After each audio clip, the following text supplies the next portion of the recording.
हमको लगता है कि हमने बनाई, अरे स्वयं सारा पसारा वो रचते हैं। मूल में देखेंगे तो उनकी ही सारी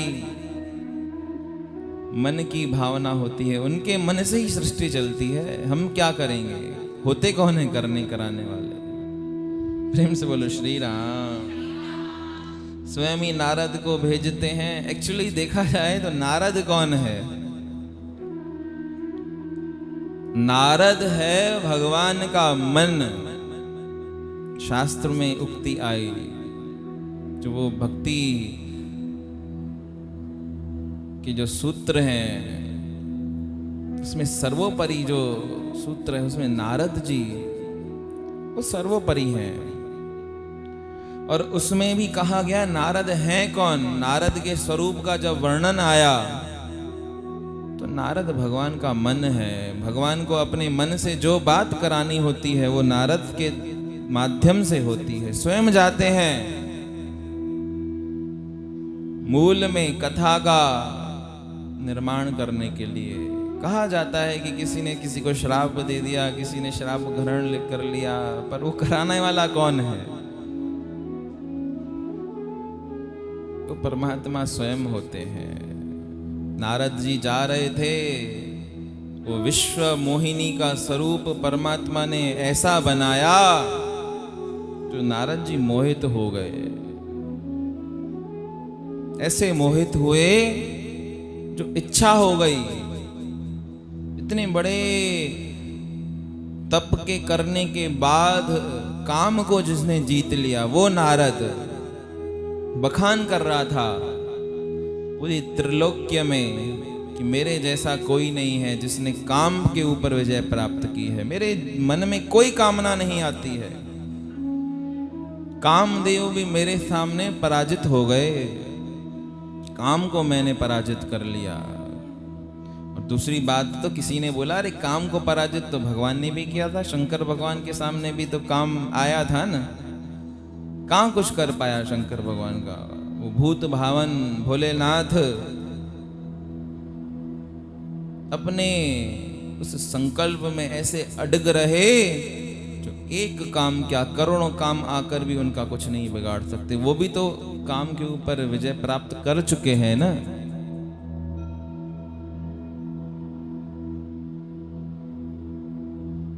बोलने लगा कि ठीक है अच्छी बात है, पर उनको क्रोध तो आ गया था ना। तीसरा नेत्र तो उनका खुल गया था ना। पर मैं तो उनसे भी श्रेष्ठ हूं। मैंने जीत भी प्राप्त की और जीतने के साथ साथ मुझे क्रोध भी नहीं आया। मैं तो उनसे भी श्रेष्ठ हूं।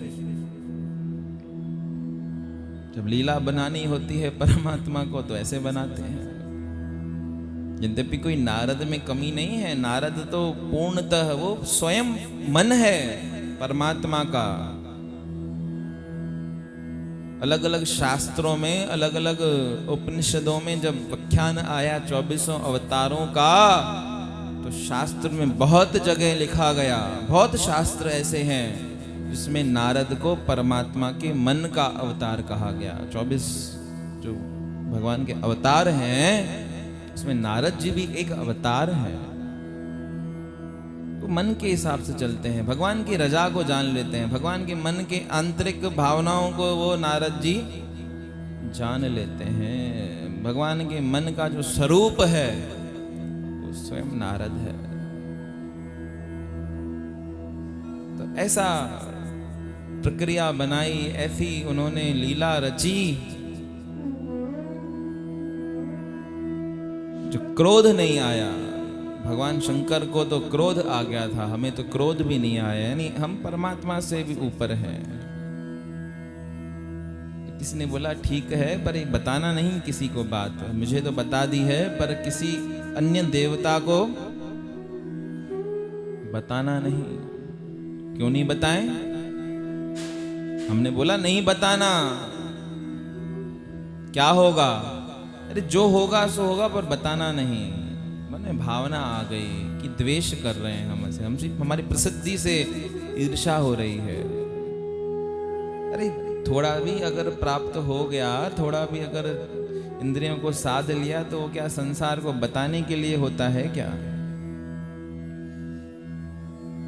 कभी नहीं बताना चाहिए।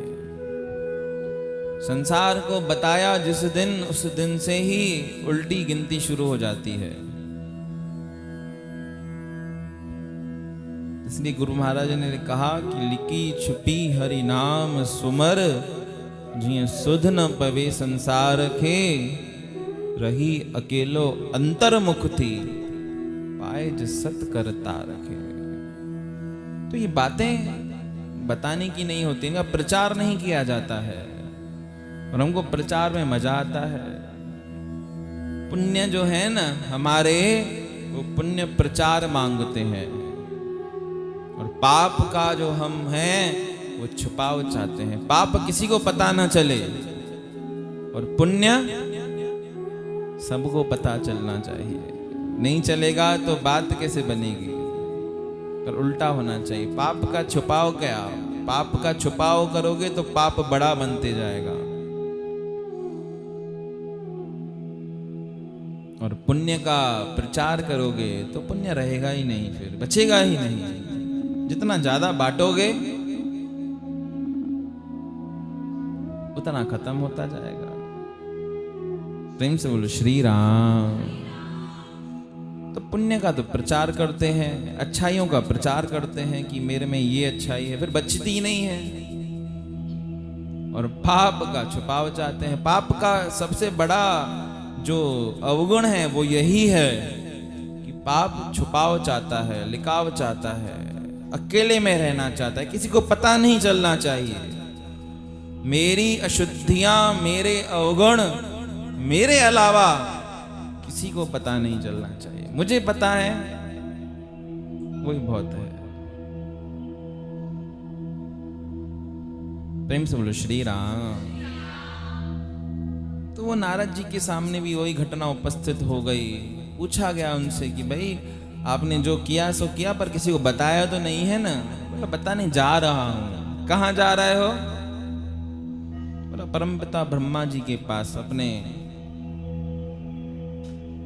पिता को तो बताऊं कि इतना बड़ा काम कर लिया। बता दिया पिता को। पिता ने भी यही सेम बात बोली कि ठीक है, मुझे तो बता दिया है, पर किसी और को मत बताना। आज पिता से भी अपने आप को उत्तम समझ रहा है नारद, कि पिता मेरी प्राप्ति से, मेरी उपलब्धि से ईर्ष्या कर रहे हैं, इसलिए बोल रहे हैं किसी को बताना नहीं। क्यों नहीं बताऊं? मैं तो बताऊंगा।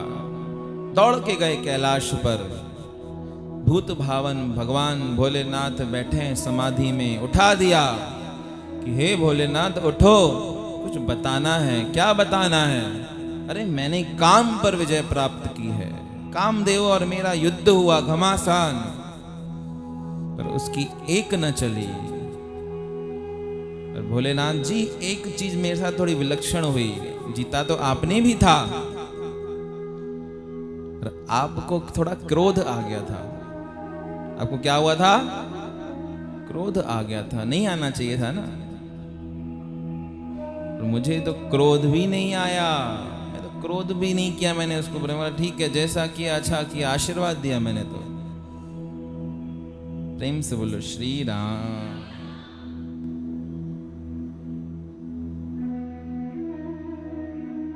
वंदना करने लगे भोलेनाथ। ठीक है, बहुत अच्छा किया तो आपने, पर मुझे बताया है भूल कर भी भगवान विष्णु को मत बताना। वैकुंठ तो नहीं गए हो ना? वैकुंठ नहीं गया, वो जाना भी नहीं। तो क्यों ना जाऊं वैकुंठ? वैकुंठ तो मेरा जाना परम सिद्ध अधिकार है। अपने परमात्मा को तो बताऊंगा ना। नहीं बताना।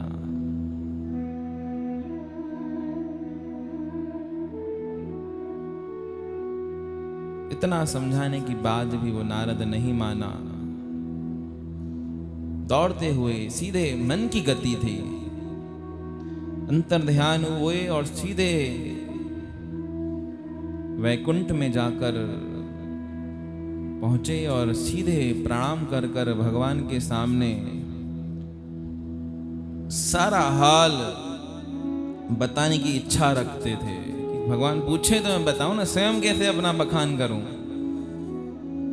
परमात्मा भी अंतर्यामी, सर्व अंतर्यामी, सब चित्तों के अंतर की भावना को वो जानते हैं। उन्होंने पूछा ही नहीं। आज वैसे पूछते हैं कैसे हो, क्या हो, आज पूछ ही नहीं रहे हैं भगवान।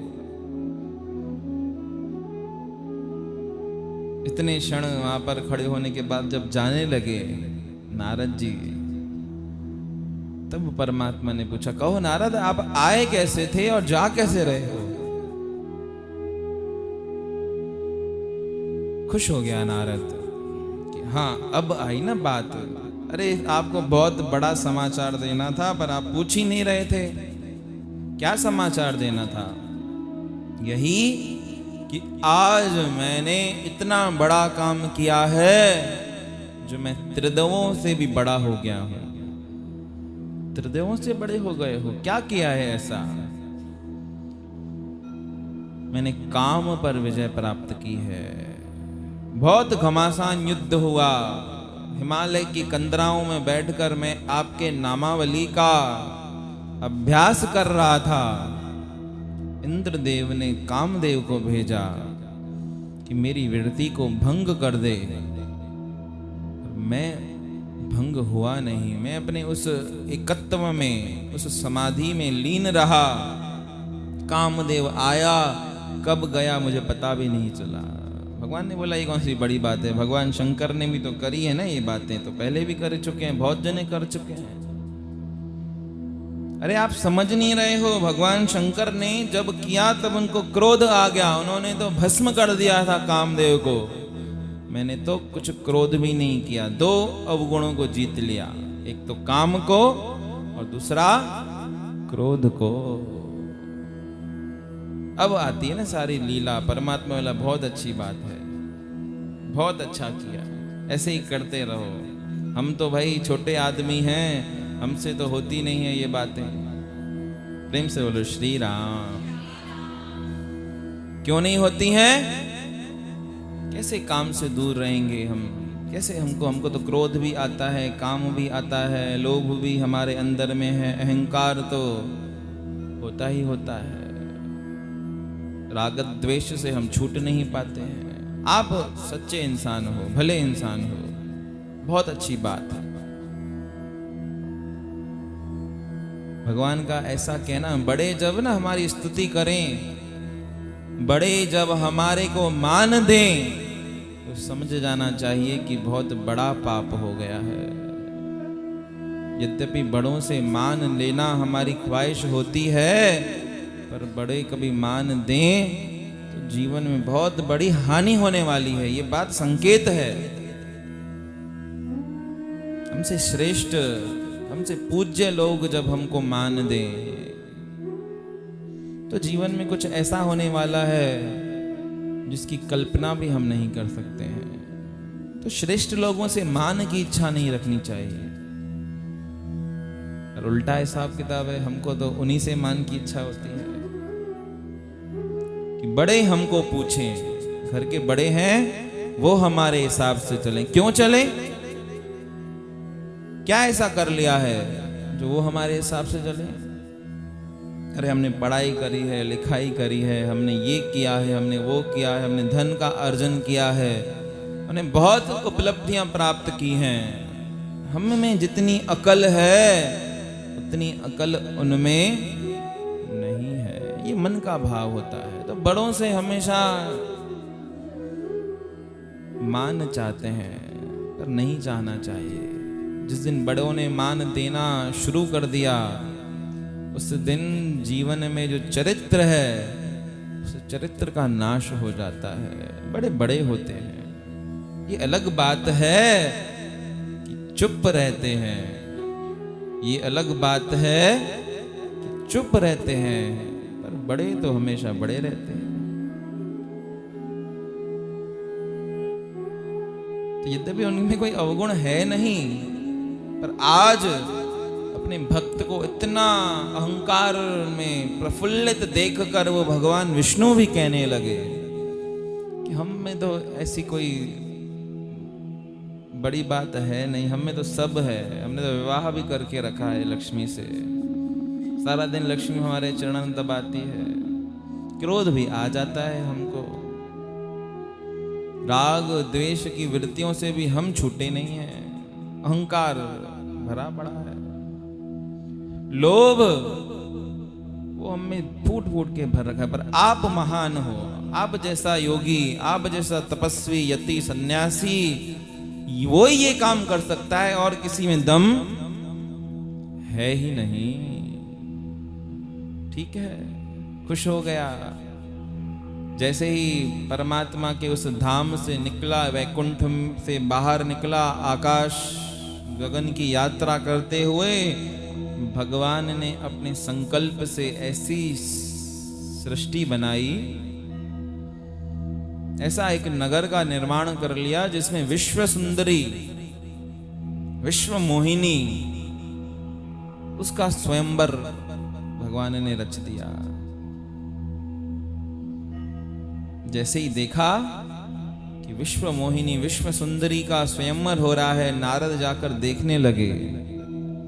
देखा तो जैसे ही देखा, वो जो जितना काम को जीता था, जितना क्रोध को जीता था, वो 2 मिनट में बह गया। मन में इच्छा हो गई कि इस पर तो मेरा ही अधिकार है। जो सुंदरी के पुरोहित थे, उन्होंने भविष्यवाणी कर दी कि जो जगत का स्वामी है, सर्वनियंता है, वो ही इसको वर्ण करेगा, जो सर्वोत्तम है। अब सर्वोत्तम तो केवल एक ही परमात्मा ही है। मन में भाव आ गया कि अभी अभी तो भगवान ने बोला कि सर्वोत्तम आप ही हो, हमसे भी ऊपर आप हो।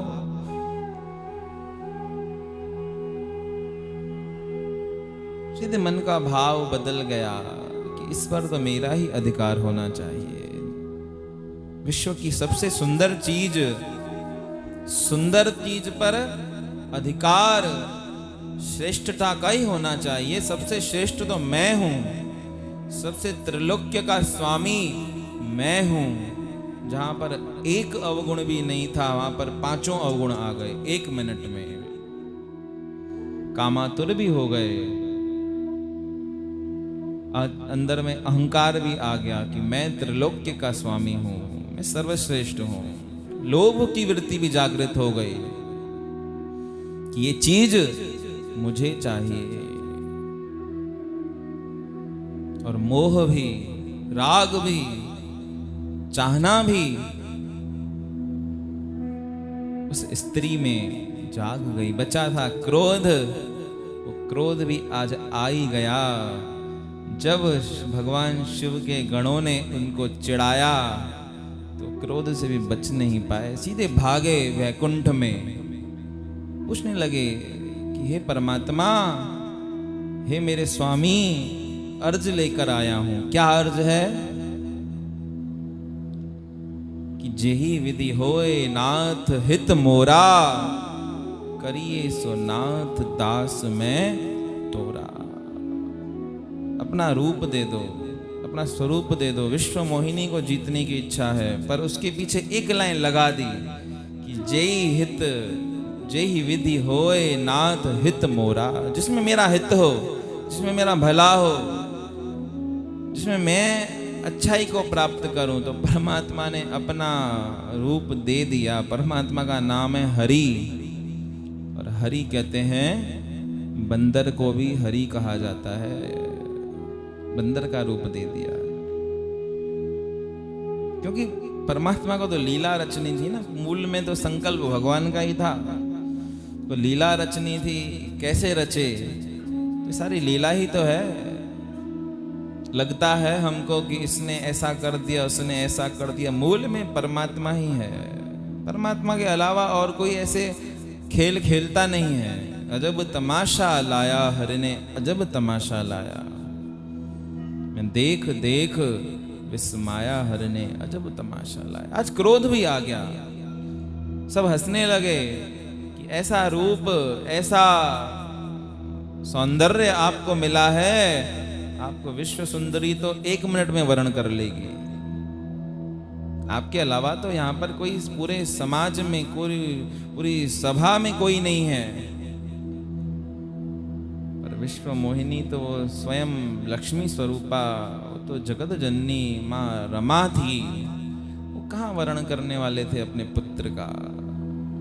उसी सभा में भगवान श्री विष्णु राजकुमार का रूप धारण करके बैठे थे और माता ने जैसे ही देखा कि स्वयं योगेश्वर भगवान श्री विष्णु बैठे हैं तो उनका वर्ण कर लिया, श्राप दे दिया कि आपने मेरी हंसी उड़ाई है, आपने मेरा उपहास उड़ाया है।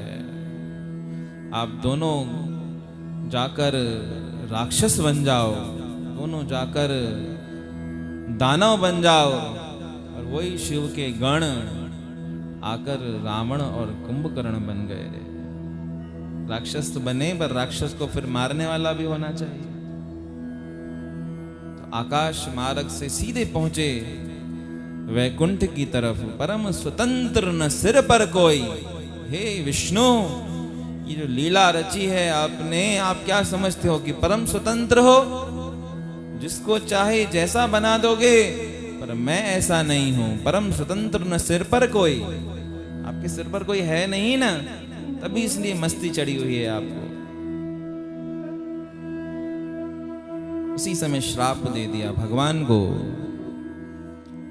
कि हे विष्णु, मैं श्राप देता हूं कि जिस प्रकार मैं आज नारी के वियोग में रो रहा हूं, उसी प्रकार एक दिन आप भी इसी स्त्री के वियोग में रोगे। और जो स्वरूप आपने मुझको दिया है, वही बंदर, वही वानर आपकी सहायता करेंगे। रोते रहना स्त्री के स्वरूप में। भगवान खुश हो गए, भगवान को मिल गया पॉइंट। जो चाहिए था नारद से, वो आज भगवान को मिल गया। प्रसन्न चित्त से भगवान नारद की तरफ देख रहे हैं। वाह नारद, वाह, अब योजना सफल हो गई। जैसे योजना सफल हुई, नारद की वो ज्ञान के नेत्र खुल गए, सारी माया का पर्दा हट गया। ये क्या हो रहा है? ये क्या किया? मैंने आपको श्राप दे दिया। अरे आपको श्राप दिया क्या? आप कौन होते हो श्राप देने वाले? आपसे मैंने स्वयं खुद को श्राप दिलवाया है। मुझे चाहिए था कि धरती पर जाऊं, मुझे चाहिए था कि अवतार की कुछ न कुछ तो भूमिका बननी चाहिए ना, कुछ न कुछ तो ऐसी कहानी बननी चाहिए ना। तो परमात्मा स्वयं सारी लीला का लेखन करते हैं और उस पर सब भक्तों को चलाते हैं। भक्त परमात्मा के कार्य में, भक्त परमात्मा की उस लेखनी में सहायक बनते हैं, तभी वो भक्त हैं। उनको फिर ये कुछ डर नहीं लगा रहता है कि क्या होगा, कैसे होगा। वो जैसे चलाएं कि जहां ले चलोगे वहीं हम चलेंगे, जहां नाथ रख लोगे वहीं हम रहेंगे, जहां ले चलोगे वहीं हम चलेंगे। ये उत्तम भाव है जीवन का, ये भगवान के प्यारों का भाव है। संसार तो केवल उलाहने देकर ही खुश होता है कि भगवान ऐसा कर दिया, भगवान ऐसा कर दिया। और भगवान के भक्त कहते हैं ये जीवन समर्पित चरण में तुम्हारे, तुम ही मेरे सर्वस्व, तुम ही प्राण प्यारे, तुम ही सब कुछ हो, सब कुछ आपको मान लिया, आप मेरे हो, बस मैं आपका हूं। तो जब ये भावना आ जाती है तो जीवन बहुत सरलता से, सहजता से, बहुत उत्तम कोटि से फिर वो जीवन गुजरता है जब हम किसी के बन जाते हैं। बाकी किसी को अपना बना लें तो उसमें बहुत रोना है, बहुत उसमें विसंगतियां हैं, बहुत उसमें खोना और पाना है कि ये मेरा है। जैसे ही बोलेंगे मेरा है तो डर लगा रहेगा, छूट न जाए, छूट न जाए, छूट न जाए। तभी तो डर है ना कि मेरा प्रेमी केवल मेरे से ही प्रेम करे। ये मांग है हमारी कि जो चीज मेरी है वो केवल मेरी होके रहे और किसी की नहीं हो। तो ये संसार है। परमार्थ बोलता है कि हम उसके हैं, हम आपके हैं। जब हम आपके हैं तो आप जैसे चलाओ, जिस प्रकार से चलाओ, सहर्ष मंजूर है।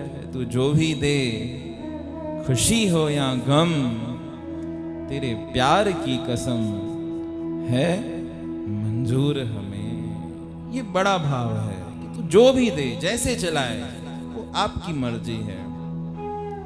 मुझे केवल आपके हिसाब से अपने जीवन को जीना है। तो ये परमार्थिक भाव है। ये परमात्मा के प्रेम में ऐसा भाव आता है, संसार के प्रेम में नहीं आता है। संसार के में किसी का होके भी देख लोगे तो भी रोना ही है। संसार में किसी को बोलो ना मैं तेरा हूं तो भी रोना है, तू मेरा है तो भी रोना है। रोने से बच नहीं सकते। चाहते हैं कि रोने से बच जाएं तो परमात्मा को भी कभी अपना बना के देखें, गुरु को भी कभी अपना बना के देखें। तो ये दिन हमारे जीवन में आए हैं। सत्संग जो है जीवन का सर्वोत्कृष्ट फल है। सबसे बड़ी जो बात होती है ना जीवन में, ये सबसे बड़ी बात होती है सत्संग का मिलना, 4 अच्छे वचनों का प्राप्त होना। बाकी तो माया अर्जित कर लिए तो पापियों के जीवन में भी होती है। पापियों के जीवन में तो और ज्यादा होती है, कम नहीं होती है। ऐसा नहीं कि पापी हैं जो वो भूखे मर रहे हैं, नहीं। ईमानदार लोग भूखे मरते हुए देखे होंगे, पर बेईमान लोग तो और उपलब्धियों को प्राप्त होते हैं। वो फिर अलग बात है, उसकी कथाएं फिर अलग हैं। बोलेंगे हमारे मन में आ जाता है, अरे हम तो अच्छाई पे चलते हैं, तभी भी जीवन में इतनी न्यूनता है, इतनी गरीबी है, इतना दारिद्र्य है, और वो दिन रात चोरी कर रहा है, बेईमानी का जीवन व्यापन कर रहा है, वो भी फिर इतने सुखों को भोग रहा है। अरे उसके सुख कब दुख में परिवर्तित हो जाएंगे पता नहीं है। कब 84 का चक्कर पलटेगा पता नहीं है। तो थोड़ा थोड़ा प्रेम प्रभु परमात्मा से करना सीखें।